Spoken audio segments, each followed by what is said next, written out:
Well, I think Jordan's going to be sad that Harry's not on, but we'll let him down easy. Hey, Jordan. What's going on? How are you? Good. How are you? Good, good. So I still get the Jordan nickname. I was wondering if Jordan Driggers stole it, but it sounds like I still get it. You're the only Jordan I know. Yeah. I don't know, man. I was happy to share it with you. You got the cool beard too. Like I feel like it's all good. You'll always be Jordan to me, Jordan. I like it. I like it. Yeah, well, Harry couldn't be with us today because he's getting his AC fixed or something, and he also just had a baby. Yes, he had a baby. No, he didn't. His son had a baby. Nice. So lots of things going on, but he sends his love, of course. You're one of our recurring guests. I think actually, Jordan, correct me if I'm wrong, but Jordan is probably our single most recurring guest on BeerNet Radio. Wouldn't you say? I think so. After this. Do you think that's true? Yeah. Wow. I didn't prepare a speech, guys. You should have told me. Speech. That's amazing. I also, I'm bummed Harry's not here. You'll have to tell him because I have a very exciting announcement that was Harry inspired. Well, let's hear it. Let's. So a couple of podcasts ago, Harry introduced me to the Borg, and that got me thinking and really inspired our next product. So I want to introduce the Hop Water Borg. This is for that health-conscious consumer that still wants to have fun, but they don't want to miss out. Maybe they have a test the next day. Jordan, what is in that Borg? It's a mix of hop water flavors and some mystery ingredients. You'll never know. And when you're done, you can repurpose it for other things. Well, let's give you an official BeerNet Radio welcome for those who are uninitiated. I'd like to welcome Jordan Bays, founder of the fast-growing and top hop water brand Hop Water, which is up triple digits yet again in scans and gaining distribution at major retailers like Walmart this year. And we'll get to that in a second. So welcome. But these showed up on my doorstep yesterday, and I had no idea. You guys are following the golden rule of growth in beer right now, which is put it in a yellow can, right? Pacifico, Twisted Tea, right? Go. So is this out? What's the deal with this lemonade? It is, yeah. And cheers, by the way. Yeah. I heard that you were a fan. I've already called my marketing team and told them, let's revise the campaign, endorsed by Jen. I feel like it's upgraded. Perfect. Yes, it is. So it's out. We launched it, and this is our first foray into 16-ounce cans. We have a couple other flavors that we launched in 16-ounce cans, designed specifically for the convenience channel. Mm-hmm. So we're building that in the convenience channel as well as some grocery and like the grab and go areas. Very cool. And it's just now shipping or? No, we shipped it earlier this year. Okay. So yeah, launched earlier this year. Very cool. And so, I'm going to let Jordan and Bianca, who I think you'll be meeting for the first time, get their claws in you. But I'm curious. I mean, one of the big storylines for you guys lately has been this increased distribution, right? You've had a huge push in Walmart. You said you were going to do good in spring resets. You're breaking into C-stores. So can you give us any sort of highlights as to the traction you've made there? For sure. Yeah. Spring was really good to us. I mean, well, it seems like a long time ago. We're already focused on summer and then into the next spring. But yeah, spring resets are great. As you said, we got a really nice expansion or opportunity to go into Walmart. That's been amazing. We're building there, and velocities are exceeding our national average. We had a nice expansion with Target. We got a chance to go into some Kroger divisions as well as Albertsons. So a lot of expansion there, and it's been really positive. I think, one of the things though that we're most excited about is, yes, we're growing distribution, and that's a critical part, but we're also growing velocity.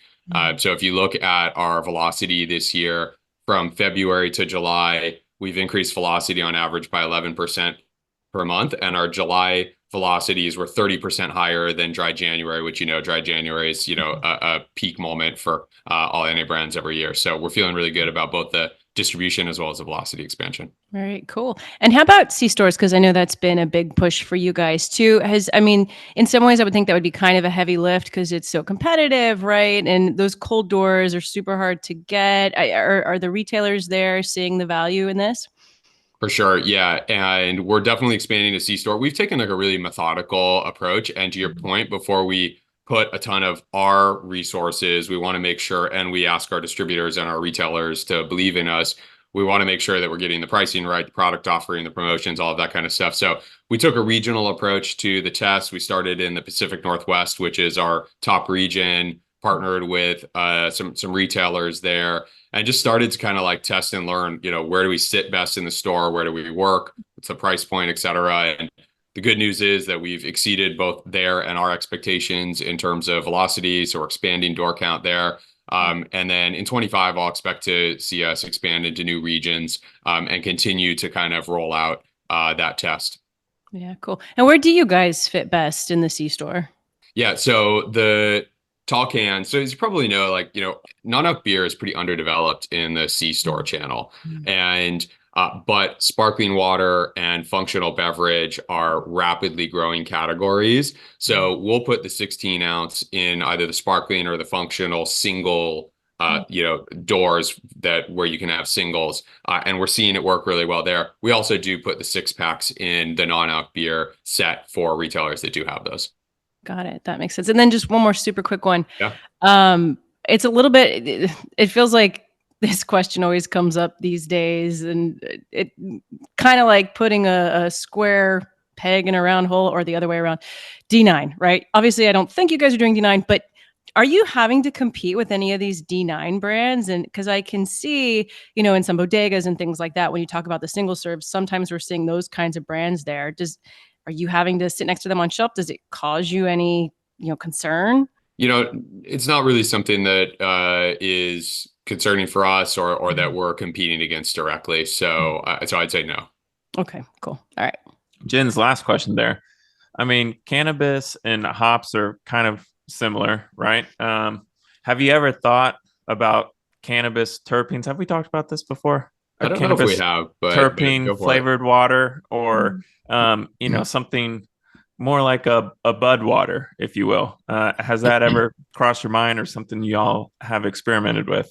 You're certainly not the first person to ask me about that, but not something that's currently in the pipeline. We see a lot of areas, though, for us to expand the product line. We can continue to go deeper in kind of the adult beverage space and non-alc adult beverage space. We've got the functional sort of lane. We can continue to go deeper there. So I think there's a lot of innovation for us on the roadmap. We're still, we talked about the distribution expansions, but we're still relatively low, ACV. And so on the core product, so we're trying to stay pretty focused on the core and make sure that we expand there. I mean, we talked about it. We're primarily in grocery, conventional and natural. C-store still, developing on premises, like, we're barely even scratching the surface. So yeah, we're pretty focused on the core product right now. But that being said, I think there's a long trajectory or a long runway of innovation for us. Is there any place you have experimented with that didn't work? Because it seems like you have like a complete blank page to play around with, in hops and water. Has there been anything where it's like, maybe that wasn't a winner?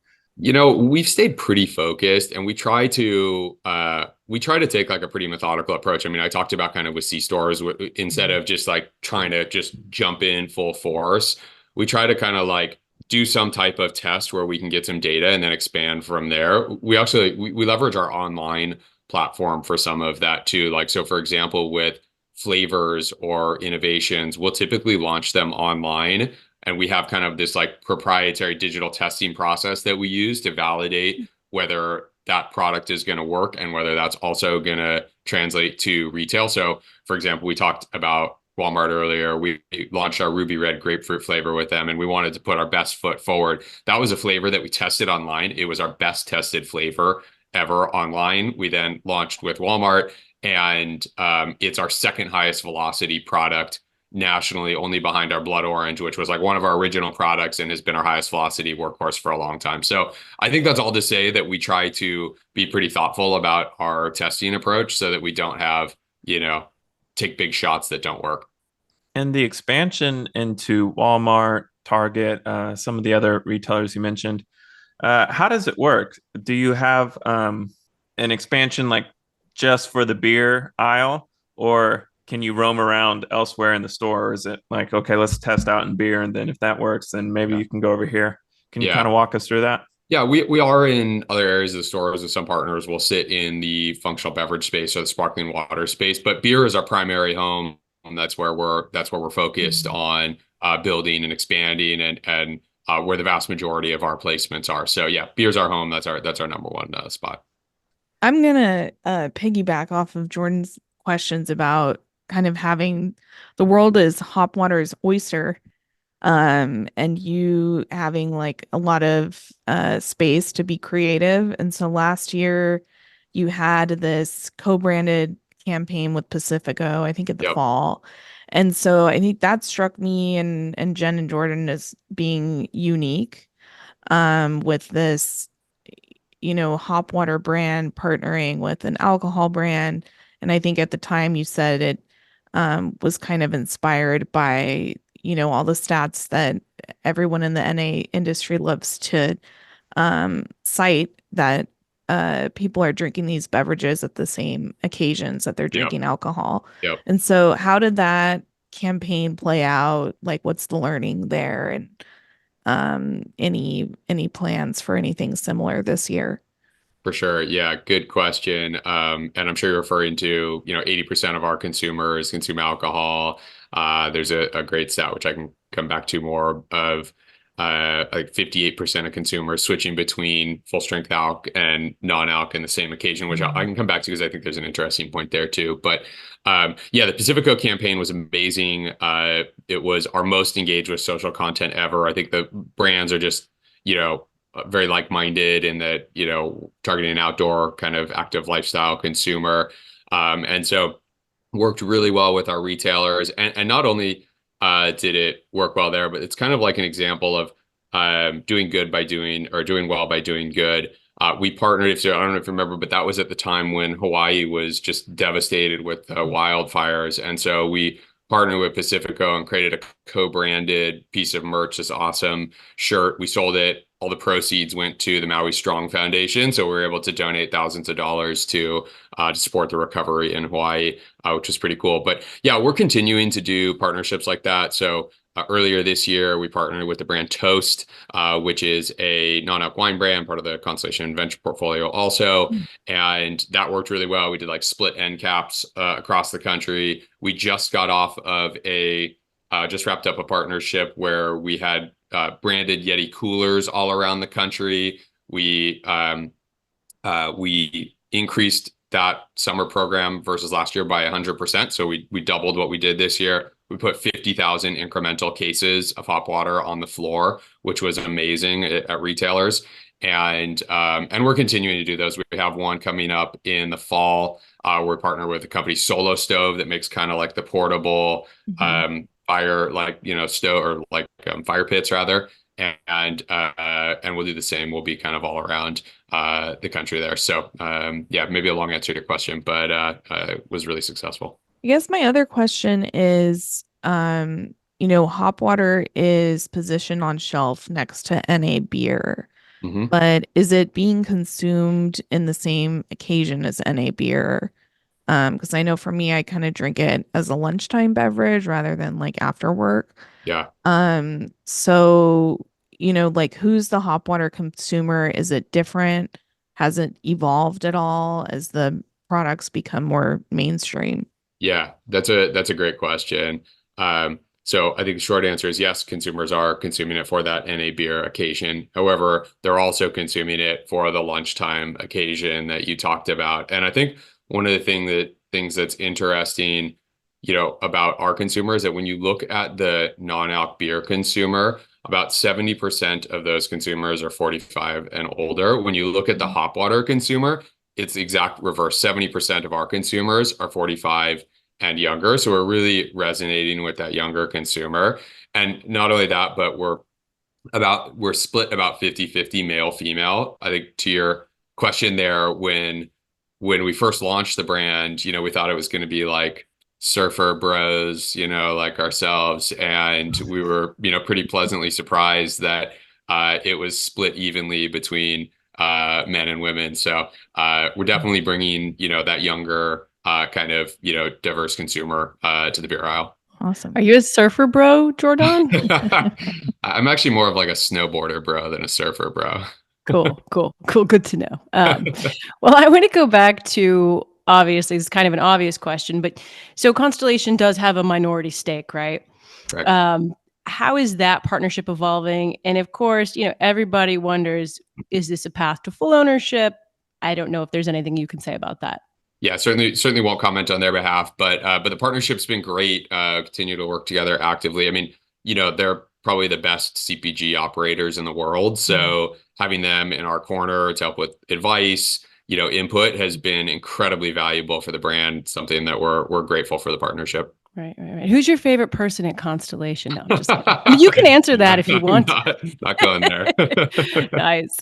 Well, let's see. I mean, there's still so much run room for you guys. Still a small part of the market, but growing fast. How will you continue to lap these triple-digit gains you guys keep pulling out? Yeah. Yeah, for sure. I mean, so brands up 107% year over year. So we've doubled the business year to date. So really, proud of that growth. I think when we like step back and look at the macro trends, we feel like there's 10 plus years of growth here. And when you look at, we talked about kind of resonating with that younger consumer, the LDA Gen Z consumer in the next 6 years by 2030 is going to double in population and therefore double in purchasing power, right? We're seeing that they're having a profound impact on the beverage category already. And I can't imagine that that's going to, reverse. Like that is only going to continue and accelerate. And as I said, we're working with that consumer. There's one of our leading online retailers that we sell with. It's us and Olipop that are the top two brands on that platform. And if you've seen the news, Olipop's working with the younger consumer. They just hit, or they're supposed to hit $500 million in revenue this year. So I don't know, Hop Water, the next billion-dollar brand. I can see it. Did you disclose your revs yet? No, we didn't. We're going to be shaking a stick at a million cases this year. Nice. Oh. Very cool. That's sizable. Just one more from me, and then I think Jordan has some more. You kind of, when we were talking about innovation earlier, you said you had more planned in the adult beverage space. Would you ever go over to the actual alcohol space with the brand? Look, I'd say never, but right now we're pretty focused on the NA space. I think there's just a ton of runway, in the lane that we're currently playing in. Yeah. Well, obviously, y'all are keeping up with triple digits, but looking at Hop Water, the category as a whole, a prominent person kind of made the suggestion that it was slowing down and they weren't going to participate in anymore. Is it really slowing down that much? I mean, look, we're focused on our brand. So, and I just talked about that we're, doubling the business year over year. I mean, what we've seen, I think the category is up 58% year to date. So, still strong growth. The NA beer category, which Hop Water is included in, is one of the top growth categories in the space. So yeah, we're not seeing that. We're super focused on our brand and the growth. And actually, just back to that, Hop Water is actually now a top 10 brand in the NA beer category, and we are a top 5 growth driver and the number 1 hoppy water. So we're definitely not seeing that. We think the macro trends are super strong. And I'd be remiss. I was visiting your website, and it's your birthday month. It is, yes. We just turned 4 years old this month. 4 years old. That's incredible. So pretty pleased with how things have turned out over these 4 years. Yeah, absolutely. It's been an incredible journey. It's been probably, one of the most rewarding things and the most challenging at the same time, building a beverage business. So yes, it's been an amazing journey. I will say I spend very little time looking backwards and most of the time looking forwards because I just think there's just so much more to do. Well, what, share a little bit about the next 4 years. What would you like to see? Where would you like to see the brand go? Or what is something that you still think you have a lot of opportunity in?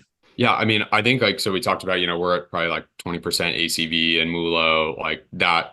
I see huge opportunity to continue to gain there. I think really channel expansion and then product expansion. I see that we talked about convenience, talked about on-premise, food service we didn't even talk about.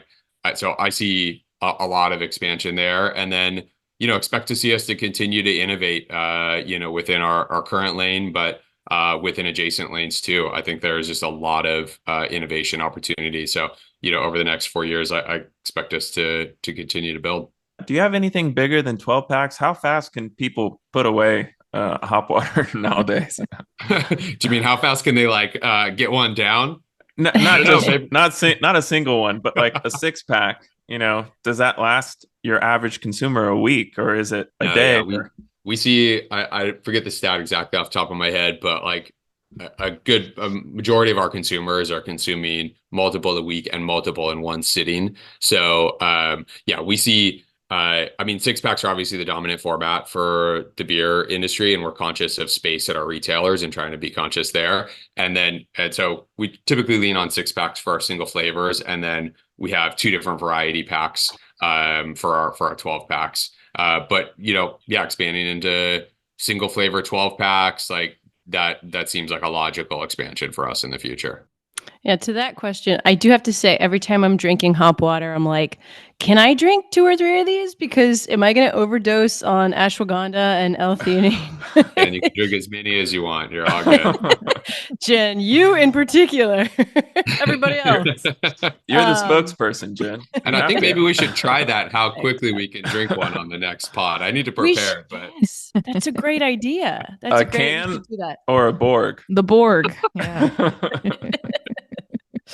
Wait, okay. Jordan, you're the math one. How many 16-ounce hop water cans fit in a Borg? Well, I actually have a picture of filling it up last night. Okay. I think it was maybe I don't know, 8 or 9 or 10, something like that. I lost count. You got to send it to us. Harry will superimpose it right now. One more from me, and then I think this has been so informative and great. Remind me what your distribution network is like. It's mostly beer distributors, right? Or has it changed at all? Mostly beer distributors. No, it's mostly beer distributors. It's split between Miller Coors and AB houses. We're typically Gold Network. Okay. We're mostly Gold Network distributors. But we're exclusively, beer in the DSC space. I don't know if there's any more white space you want to talk about. I don't know, distribution wise or even package size wise. So distribution, there's a few other areas that we're still expanding into. We haven't covered, every state. So there's a couple other expansion opportunities. But I think then within that, we will have had the network built out thanks to, some of the large retailers that have expanded us across nationally. I think I already talked about it, but then just filling in, the pieces in there. There's still so many retailers and independent accounts to kind of fill in there. So that's a cool opportunity. Another one that I'm really excited about, a couple new products. So we just launched our passion fruit. It was a limited time offering that we did. That was really good. I'd expect to see that in retail in the not too distant future. But our double hopped product, I don't know if you guys have had that yet. Our double hopped is phenomenal. It's really the first new kind of product line that we've launched. And it's basically, we took our classic product, which is our more hop forward, and then we dry hopped it with the same rate of hops that's used for a craft IPA. And it has been our most highly reviewed product in our own testing and on our website. It is the closest thing to a beer, and it's been getting really rave reviews of the beer community. You launched it online, right? We launched it online. It's in retail too. Oh, it is. It's in select retailers. Yeah. So cool. Yeah.